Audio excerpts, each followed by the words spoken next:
How much do I need to retire is a question we all ask ourselves. Well, knowing how much you need to retire is vital, and the earlier in life you know, the better off you're going to be. So what's your number? Your retirement and the amount you need is specific to you, your dreams and your needs and the lifestyle you want to lead.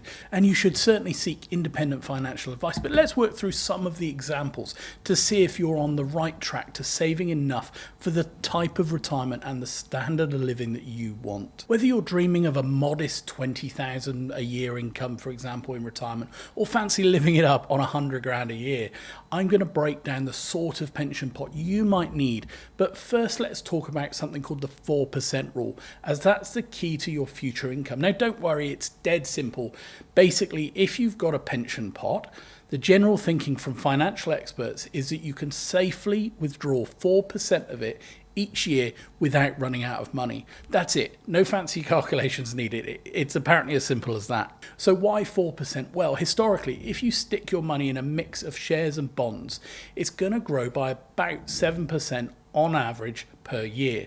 So if you take off 3% for inflation and you're left with 4% real growth. So you can take that 4% out each year and your pension pot should, in theory, last forever. And I know some people these days think 4% is actually a bit optimistic, and maybe 3.5% is safer. But personally, I'm planning my retirement fund based on the 4% rule, because we can only plan based on what we know. We don't know what we don't know, right?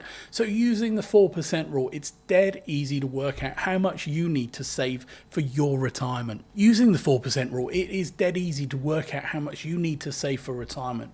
Whatever annual income you want, you simply multiply it by 25. That's your magic number. Why 25? Well, my maths teacher would be very proud of me here. 4% of something is the same as dividing it by 25. Simple as that. If you want a retirement income of £20,000 a year, then you need £20,000 times 25, which equals £50,000 in your pension pot. So let's say you want 20 grand a year income, which is usually what we consider a really basic to modest retirement. That's about £1,667 a month. Not loads, but if your mortgage is paid off and you're not commuting to work anymore, it's actually quite livable and might afford you the odd short holiday in the UK or Europe. So for a £20,000 a year retirement multiplied by 25, and you need a pension pot, as you can see, of £500,000. £500,000, that sounds like a lot, doesn't it? But remember, that's on top of your state pension, which is currently about £10,000 a year if you've got the full amount.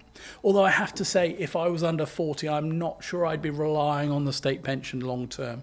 Personally, if I was younger, I'm only 46, so I am planning on this basis, I'd be planning for the worst, and that there is no state pension, and then be pleasantly surprised if the state pension stays around in its current format. I'm sure it probably will, but you never know.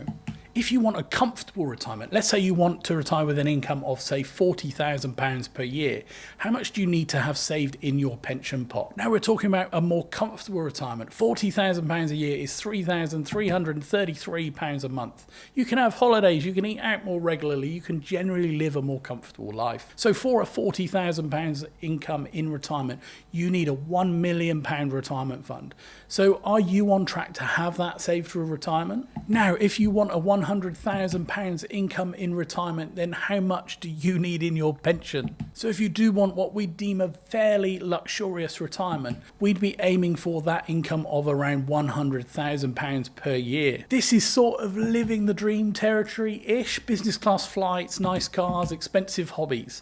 £100,000 a year is over £8,000 a month, which if you have no mortgage is actually quite a bit. For a £100,000 income, you need to have saved £2.5 million in your retirement fund. That's serious money, and for many people in the UK in regular jobs, this may not seem realistic, but it is possible if you start saving early, invest well, and perhaps have some capital events along the way, like profits from property, or maybe selling a business or something like that. Let's be honest about these numbers. The average pension pot in the UK when people retire is somewhere around £60,000 to £80,000. So using our 4% rule, that gives you only about £2,400 to £3,200 a year. Even when you add on the state pension, you're looking at maybe £12,000 to £14,000 annual income a year. That's why so many people are struggling in retirement. They simply haven't saved enough. So don't Be that person.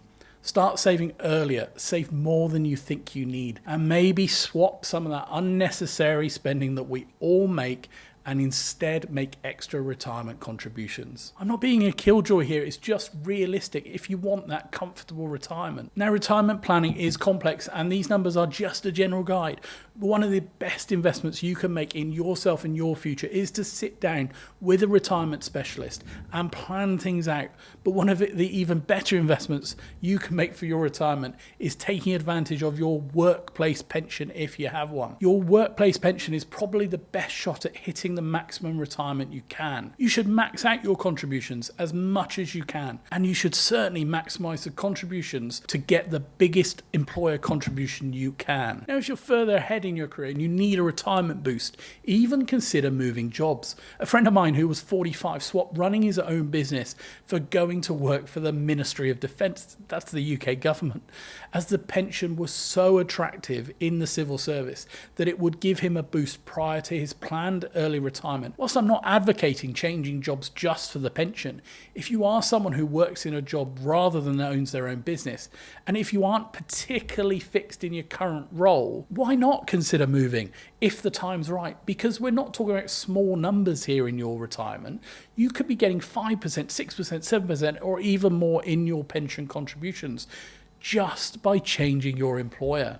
So it's really worth considering depending on your situation. Let's talk about the most important thing you can do to boost your retirement savings earlier, and that's start earlier. The earlier you start, the better. Now that sounds pretty simple, and it's where compound interest becomes your very best friend. Start saving what you can earlier and increase your savings earlier too. Start at 25 instead of 35. Start at 20 and it will be easier to get to a much more luxurious retirement goal. But remember, your private pension isn't your only source of retirement income. You hopefully have your state pension. You might have rental income from property. You may have built up other savings in ISAs or other savings pots, and many people continue to work well into their retirement. If you want a comfortable retirement, you need to save more than the minimum. The 4% rule gives you a simple way to work out your target. Want 20 grand a year, aim for $500,000.